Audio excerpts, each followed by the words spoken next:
Have you ever sat down in your quiet home, looked around, and wondered, what do I need to keep life running smoothly and maybe even a little joyful after 70? Living alone at this stage isn't just about enjoying the peace. It's about staying smart, safe, and sane while embracing a life that's still vibrant and dignified. In this video, we're diving into 10 practical no-nonsense things you can't live without when you're on your own after 70. From a safety net that could save your life to small joys that remind you you're still kicking. Stick around until the end because these aren't just tips. They're the keys to building a solo life that's empowering, secure, and maybe even a little delightful, with real stories and ideas you'll wish you'd known sooner.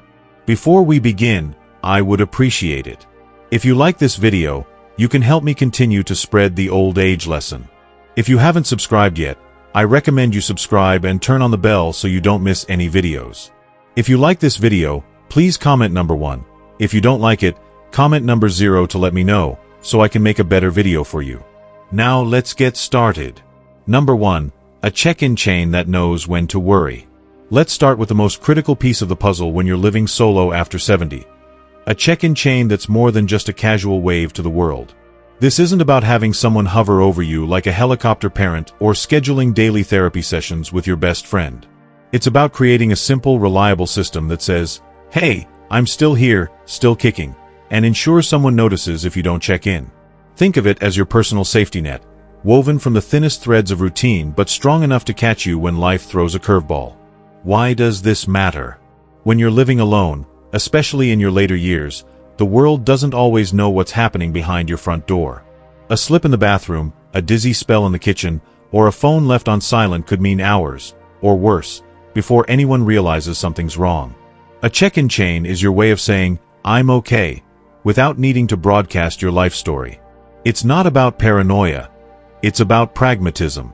And it's not about needing a crowd. It just takes 1 or 2 people who know your rhythm and care enough to notice when it's off. Take my friend Lester, for example. He's 75, lives alone in a cozy cabin just outside town, surrounded by pine trees and the occasional curious deer.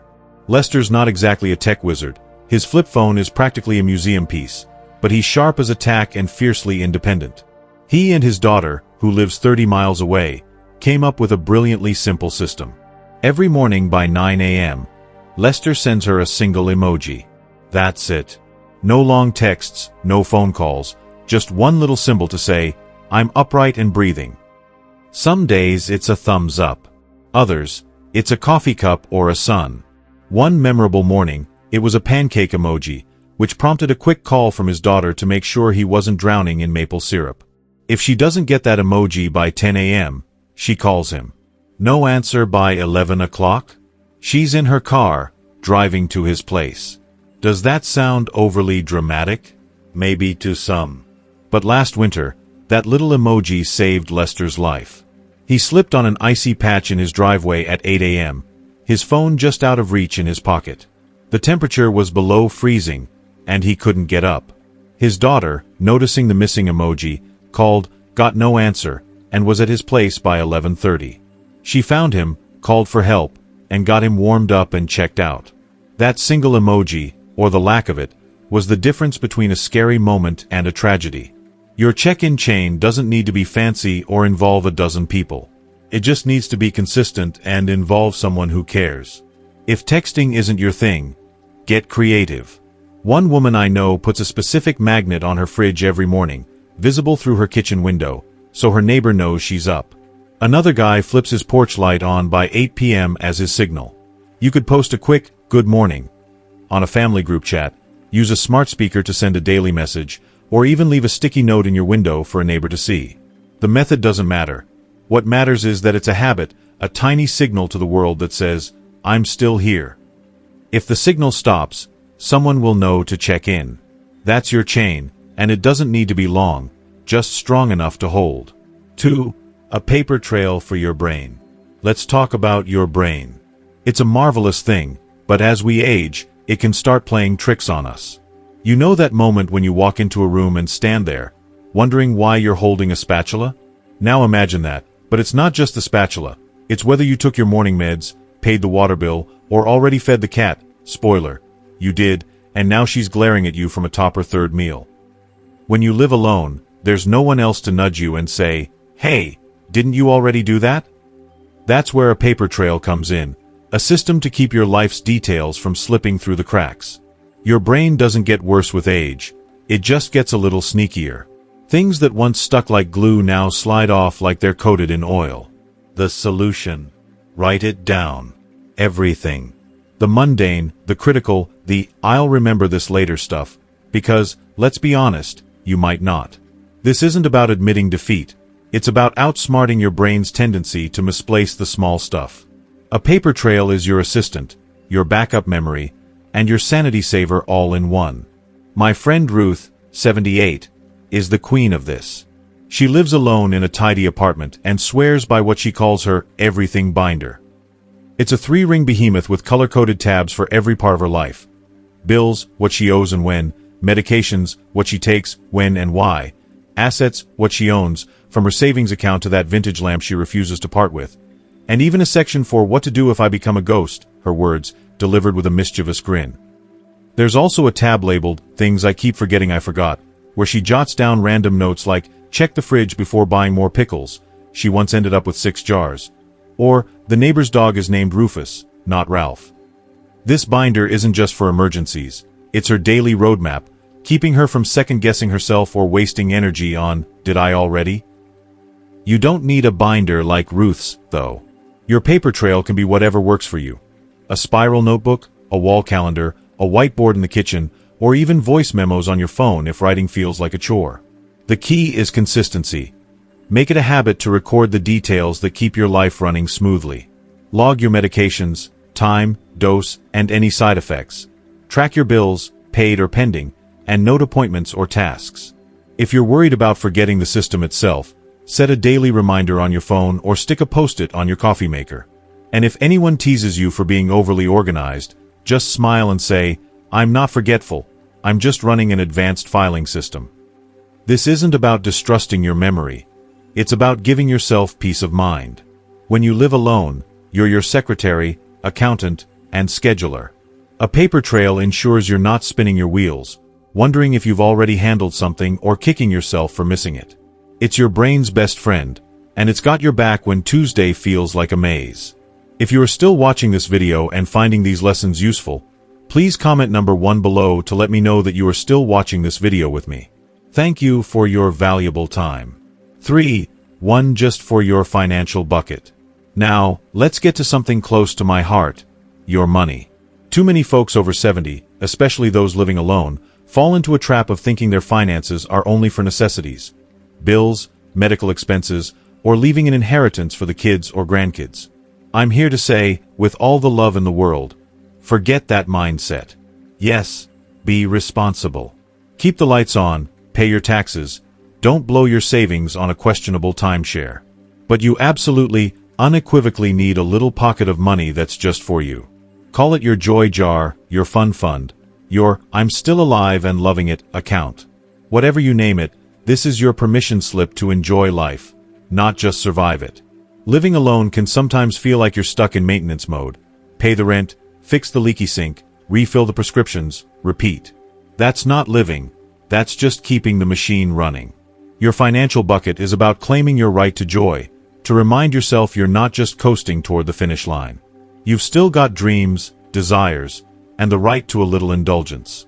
This isn't about spending thousands. It's about carving out a small slice of your budget for things that make your heart sing. Take Helen, for instance. She's 82, lives frugally in a small condo, and could teach a masterclass in coupon clipping. But every few months, she dips into what she calls her spite fund. Her exact words: "It's what I spend just to prove to everyone I'm not dead yet." And oh, does she spend it well. One time, she splurged on an electric blue wig and front row tickets to a jazz concert, strutting into the venue like she owned the place. Another time, she bought a decadent cheesecake and a silky robe that made her feel like a movie star. It's not about the dollar amount, it's about the feeling. That fund is Helen's way of saying, "I'm still here, and I'm still me." Your bucket doesn't have to be big, but it has to be yours. Maybe it's $50 a month for a new book, a fancy coffee, or a ticket to a local theater show. Maybe it's $200 saved up for a weekend getaway to a cozy cabin or a new set of paints for your watercolor hobby. It could be as simple as replacing that lumpy recliner that groans every time you sit down, or buying the good ice cream, the kind with real cherries, not the budget stuff that tastes like frozen regret. The point is, this money is for you to feel alive, not just to exist. If family members raise an eyebrow about you wasting money on a spa day or a new pair of boots, just look them in the eye and say, I spent it because I'm alive, and being alive costs a little something. This bucket is your declaration that you're not just marking time, you're making it count. 4. A clarity folder for the what-if moments. Okay, let's tackle something most people avoid like a tax audit, the what-ifs. What if you fall and can't get up? What if you're rushed to the hospital and can't speak? What if your neighbor finds you passed out on the couch, with your cat perched on your chest, looking mildly annoyed that her kibble is late? These scenarios sound like something out of a drama, but when you live alone, they're not as far-fetched as you'd hope. The reality is, you're the keeper of your own life's details. Your medications, your allergies, your insurance info, your wishes. If something happens and you can't communicate, the people trying to help you are left guessing. That's where a clarity folder comes in. This isn't about being morbid or planning for the worst. It's about taking care of your future self and the people who might step in to help. Think of it as a love letter to your loved ones, your caregivers, and your dignity. It's a cheat sheet that says, if things go sideways, here's what you need to know. My friend Joe, 79, calls his the "in case I croak" kit, his words, delivered with a twinkle in his eye. It's a bright yellow folder taped inside his pantry door, impossible to miss. Inside, he's got copies of his ID, his doctor's contact info, a detailed list of his medications, including dosages and times, his insurance card, emergency contacts, and a handwritten note that says, if my dog barks at you, give her a slice of cheese and keep moving. It's practical, it's personal, and it's a lifesaver. Why does this matter? When you live alone, no one else knows the full picture of your life. Paramedics, nurses, or even your kids can't read your mind if you're unconscious. A clarity folder bridges that gap, ensuring the people helping you have the information they need. It's not about predicting every disaster, it's about reducing chaos in a crisis. Joe's folder, for example, helped when he had a dizzy spell last year. The paramedics found his medication list, knew exactly what he was taking, and avoided giving him something that could have caused a bad reaction. His daughter, who lives across the country, didn't have to scramble to figure out his insurance details. It was all there. Creating your clarity folder is straightforward. Grab a folder or binder and include a copy of your ID and insurance card, a current list of medications, including dosages and schedules, your doctor's name and contact info, emergency contacts, at least 2 people who know you well, any allergies or medical conditions, e.g., I'm allergic to penicillin, or I have a pacemaker. Your advance directive or living will, if you have one, outlines your wishes for medical decisions. Optional, a personal touch, like a favorite quote, a list of songs you love, or a note like, if I'm gone, make sure my plants get watered. Keep it somewhere obvious, on your fridge, in a drawer by the door, or taped to the pantry like Joe's. Tell your check-in chain where it is. And update it regularly. Meds change, contacts move, life shifts. This folder isn't just for you. It's for the people who'll be grateful you took the time to make their job easier. It's you being the grown-up in the room, ensuring your wishes are respected and your story is told, even if you can't tell it yourself. 5. A one-touch emergency solution. When you live alone, especially as you age, the reality of needing help in an emergency can hit hard. Most people don't think about setting up a safety net until after a scare, or worse, when it's too late. The truth is, when you're on your own, there's no one in the next room to hear you if you fall, no partner to notice if you're struggling to get up, and no matter how loyal your pet is, they can't pick up the phone and call 911. That's where a one-touch emergency solution comes in. A simple, reliable way to summon help with minimal effort, ensuring you're never left helpless in a crisis. Imagine this. You slip in the bathroom, your hip is screaming, and your phone is maddeningly out of reach under the couch or across the room. You're not frail, you're not incapable, but in that moment, you need help fast. A one-touch system, like a wearable medical alert device, a smartwatch with emergency features, or a voice-activated assistant, means you press a button or say a phrase, and help is on the way.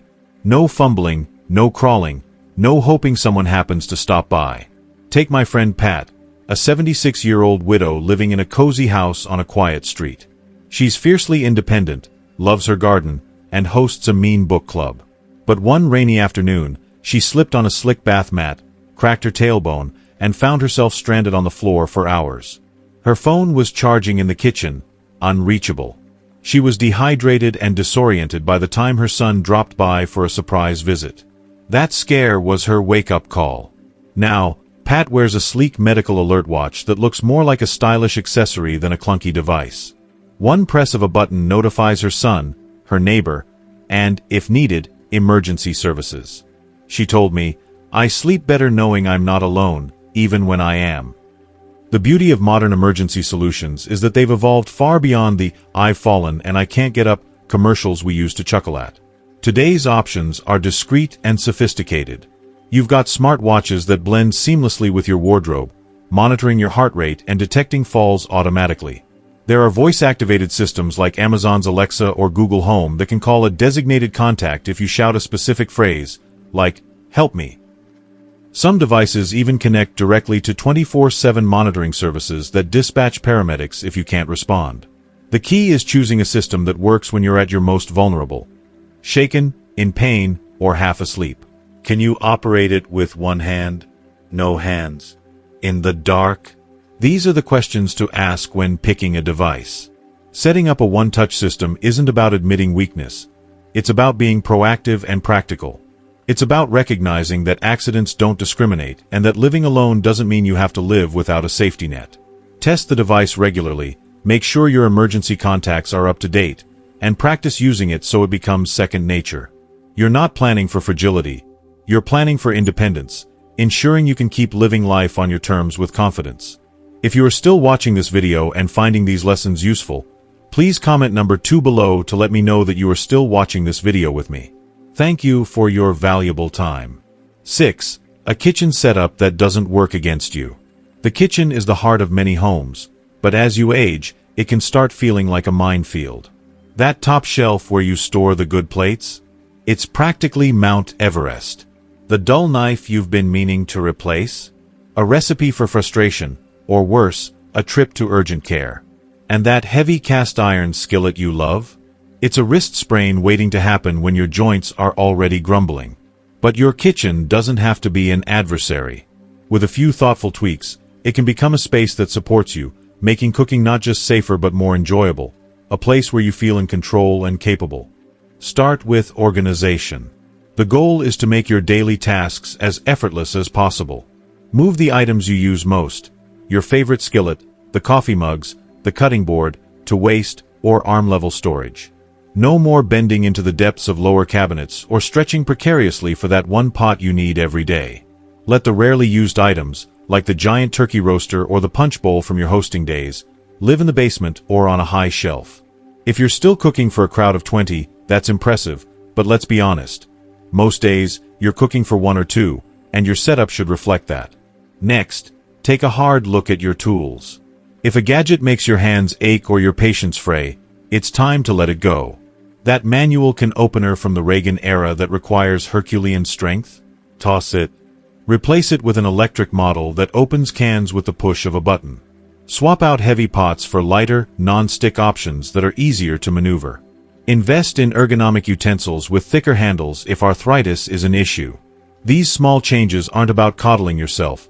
They're about removing unnecessary obstacles so you can focus on the joy of cooking. My friend Nancy, 74, is a master at this.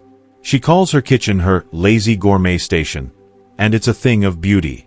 Her setup is minimalist but mighty: a microwave, an air fryer, a compact rice cooker, and one high-quality non-stick skillet. With these, she whips up delicious meals in under 20 minutes. On days when energy is low, she pulls out pre-frozen meals she's batch-cooked in advance, reheating them like a pro. Nancy also keeps a sturdy bar stool by the counter so she can chop vegetables comfortably while seated, and she installed motion sensor lights under her cabinets to illuminate her workspace without fumbling for switches during late-night tea runs. Her kitchen is a sanctuary, not a battleground, because she's designed it to fit her needs. And here's a tip from my friend Larry, who's been cooking for himself since his wife passed. Splurge on the good olive oil. You've earned the right to savor your food. Life's too short for bland meals, and you're not saving the planet by skimping on flavor. Your kitchen should be a place where you feel empowered, safe, and maybe even a little indulgent. It's not about proving you can still do it all. It's about making sure that doing feels good. 7. A no BS relationship with your body.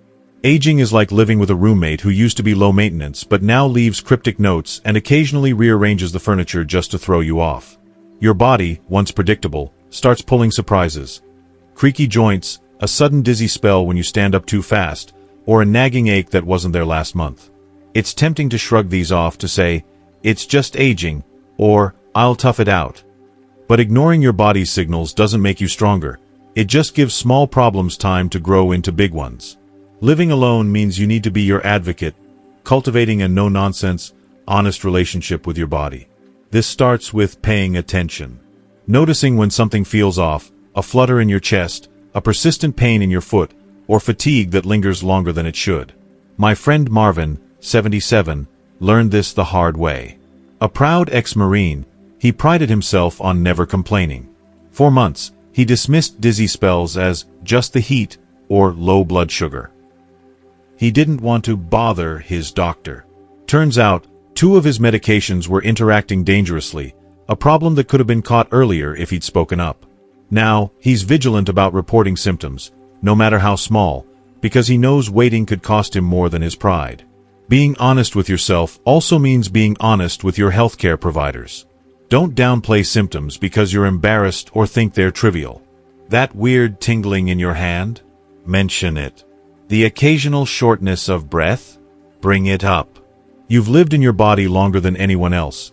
You're the expert on how it feels, and your doctor needs that intel to do their job. If a provider brushes you off, push back or find someone who listens. You're not being a burden. You're taking charge. Living alone means you're often the only one who notices when something's wrong, so you have to be proactive. Schedule regular checkups, even when you feel fine. Keep a simple log of symptoms if you're prone to dismissing them. And while you're at it, show your body some kindness. It's carried you through decades of life, through late nights, big moves, and countless challenges. If it's a little worn around the edges, that's okay. You don't need to be perfect. You just need to be attentive, responsive, and gentle with the one vessel that's been with you since day one. 8. A ritual that grounds you even when life feels foggy. When you live alone, especially as the years pile up, time can start to feel slippery. Days blend into each other, and you might find yourself watering the plants twice or watching the same episode of Columbo you watched yesterday. That's where a ritual comes in, not a rigid routine, but a small, intentional act that grounds you, giving your day shape and meaning. A ritual is like a quiet declaration to yourself, "I'm here, I'm alive, and this moment is mine."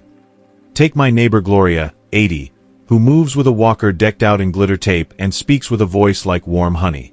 Every morning, rain or shine, she starts her day with a cup of coffee in her favorite chipped mug, a gospel song on the radio, and a few minutes on her porch, watching the world wake up. It's not elaborate, but it's sacred to her. She says it's like tuning her soul before the chaos of the day. Doctor's appointments, bills, or just the weight of silence tries to pull her off balance. Your ritual doesn't need to be spiritual or grand. It could be feeding the birds at sunrise, watching their little squabbles over seed. It might be lighting a candle and writing one sentence in a journal about something you're grateful for. Maybe it's sitting in your favorite armchair, hands wrapped around a warm mug, doing nothing but breathing deeply for 5 minutes. The power of a ritual lies in its consistency and intention. It's not about what the world expects of you. It's about what you choose to do for yourself. When loneliness creeps in, or your mind feels foggy, or the quiet of an empty house feels heavy, a ritual can be an anchor. It's a small, deliberate act that reminds you of your place in the world, even when no one else is there to witness it. It's a way of saying, "I'm still here, and I'm still choosing to show up." Find something that feels like you, and make it a daily touchstone. It's not about filling time, it's about claiming it. If you are still watching this video and finding these lessons useful, please comment number 3 below to let me know that you are still watching this video with me. Thank you for your valuable time. 9. One hobby that doesn't require anyone else, but makes you feel connected. Everyone loves to tell older folks living alone to join a group or get out there, as if it's that simple. But let's be honest. Some days, you don't have the energy to deal with loud conversations or group dynamics that leave you feeling like an outsider. That's why a solo hobby, one that you can do on your own but still makes you feel connected to something bigger, is so powerful. It's a way to engage your mind, spark joy, and tap into a sense of purpose without needing anyone else in the room. Consider Ellis, an 82-year-old widower who lives in a modest apartment. On the surface, you might think he's isolated, no kids, no nearby family. But Ellis has a secret weapon, a ham radio and a passion for Morse code. He taught himself the skill in his late 70s and now spends evenings chatting in beeps with people across the globe. When I asked him why Morse code, of all things, he grinned and said, "No one interrupts you in Morse code, and you still feel heard." His hobby connects him to a community without requiring him to leave his living room. Your hobby doesn't need to be as niche as Ellis's. It could be painting watercolors, losing yourself in the blend of colors. It might be knitting scarves for a local charity, each stitch a small act of giving. Maybe it's diving into your family tree, piecing together stories of ancestors you never met, or journaling letters to loved ones you've lost. Even tending to a collection of houseplants, naming them, talking to them, cheering their new leaves, can feel like a quiet conversation with the world. The key is to choose something that lights you up, stretches your brain, and makes you feel part of something larger, even when you're alone. It's not about filling time. It's about creating moments of meaning. A good hobby reminds you that connection doesn't always require company. Sometimes, it just takes intention and a spark of curiosity. 10. The willingness to ask for help before you desperately need it. This one's the toughest, and it's where so many of us stumble. Somewhere along the way, we bought into the idea that asking for help is a sign of weakness, a dent in our independence. But let's set the record straight. Asking for help before you're in a desperate situation is one of the strongest, smartest things you can do. Waiting until you're in crisis, that's what strips away your power and leaves you scrambling. Living alone, especially as you age, means you've spent years being the reliable one. The parent, the breadwinner, the problem solver. Asking for help can feel unnatural, even embarrassing, like you're imposing on others. But the people who thrive into their later years don't wait for a fall, a health scare, or a wave of loneliness to force their hand. They reach out proactively, preserving their independence by addressing needs before they spiral. Think about it like this. Asking your neighbor's teenager to change a light bulb is a lot easier than recovering from a fall off a ladder. Telling your doctor about a new pain during a routine visit beats an emergency room trip. Sharing with a friend that you're feeling isolated can prevent loneliness from settling in like a heavy fog. My friend Clara, 79, is a pro at this. She'll call her niece to walk her through a tricky phone update or ask her pharmacist to explain a new medication in detail. She's not bothering anyone. She's building a network of support that keeps her in control. The people who care about you want to help, but they can't always guess what you need. You've spent a lifetime perfecting your brave face, so they might not see the struggle unless you say something. So, speak up. Call a friend and say, "I could use some company this week." Ask your doctor to clarify that test result one more time. Tell your neighbor, "I'd appreciate a hand with these groceries." It's not about losing independence. It's about protecting it, ensuring you can keep living life on your terms for as long as possible. Asking for help isn't a surrender. It's a strategy. It's you taking charge, recognizing that no one thrives alone, not because you're weak, but because you're human. And you've earned the right to lean on others, just as they've leaned on you. So, there you have it. 10 practical, soulful ways to make solo life after 70 not just manageable, but meaningful and empowering. From building a check-in chain that keeps you safe to carving out a joy jar for those guilt-free splurges, these ideas are all about living on your terms with confidence and a little bit of heart. What have you learned from this video that hit home for you? Maybe it's the importance of a clarity folder for those what-if moments or the power of a simple daily ritual to ground you. Drop a comment below and share one thing you've learned and plan to put into practice in your life. We'd love to hear your thoughts. If you like this video, please leave your comment below, and don't forget to like, share, and subscribe to our YouTube channel for more real-life tips to make solo living feel a whole lot less lonely and a whole lot more vibrant. Take care, and we'll see you in the next one.